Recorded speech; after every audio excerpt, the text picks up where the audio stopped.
Po, nëse do shkosh në lajme, Ben Malaj kritikon Ramën se ka aplikuar se ka aplikuar për antari bordit në qeveri, të bordit bankës. Tani, për aq kosa... Dhe faktikisht e kam bërë, sepse... Për aq kosa ty të është bërë haberet e dargës Janinës në 98-ën të kanë sulmuar, mos prit që këto haberet tona këtu Osmane... E kam bërë me dy kushte që kur të dalë se do të nderin këta patronazhistët, e para besoj që kam kredibilitetin profesional dhe publik, dhe e dyta, gjyqi me shkarkimin politik të Ramës nga bordi Bankës Shqipërisë me telefon, pa që më fare në Shqipëri, shkon deri tani 320.000 euro. 320.000 euro. Po vati deri në Strasburg do shkoj 400 ca. Dhe i kam thënë, qofse unë më rikthehet besimi që t'jem antar bordi, unë të riqem nga çështja gjyqësore.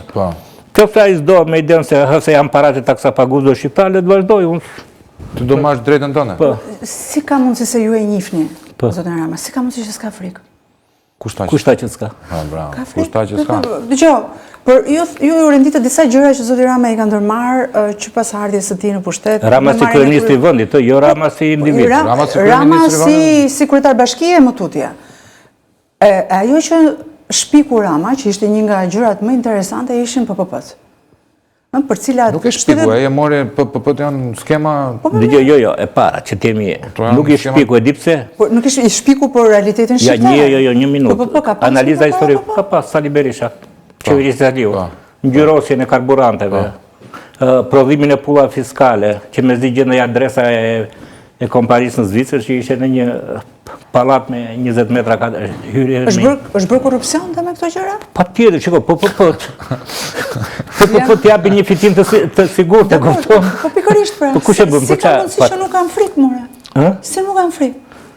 Po, kultura e pandëshkueshmërisë ka qenë Shtetet Bashkuara dolën para disa ditësh dhe thanë, ne do të kontrollojmë çdo PPP që do t'japi qeveria shqiptare për të gjitha energjinë, karburantin. Se sektor strategjik. Pikërisht. Ju e dini shumë mirë që Shtetet Bashkuara të Amerikës janë shumë të shqetësuar për Smart City, sepse ne dim çfarë është ajo, ai të vendos vetëm një figurën në databezin e tij dhe të ndjek ty kudo që ti je ti.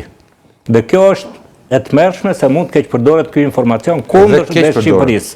Dhe dyta është porti i Durrësit, që duket se ka përplasur interesa gjeostrategjike.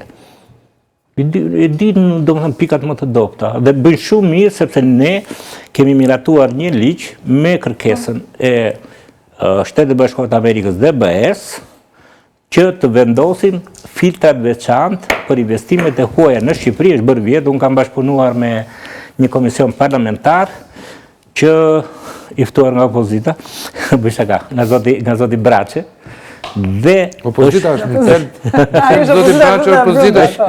përcaktuar qartë që investimet e huaja direkte në Shqipëri duhen skanuar sepse interferencat geopolitike krijojnë kriza.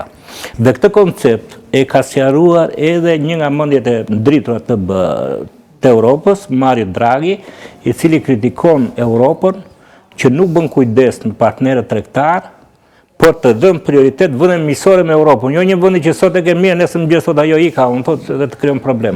Nuk isha aq naive kur ta bëra pyetjen, thjesht doja të ngacmoja, po unë e shoh tenderin si një mjet zhvillimi. Të ngacmoja në emision. Po të ngacmoj, sepse patjetër, mas kemi pas shansin të ngacmojmë ndryshe, po. Zoti Male, një pyetje. Ja, e ka. Por, si janë në preva. I ka si sashme që gjuajnë më dhënjat. Kjo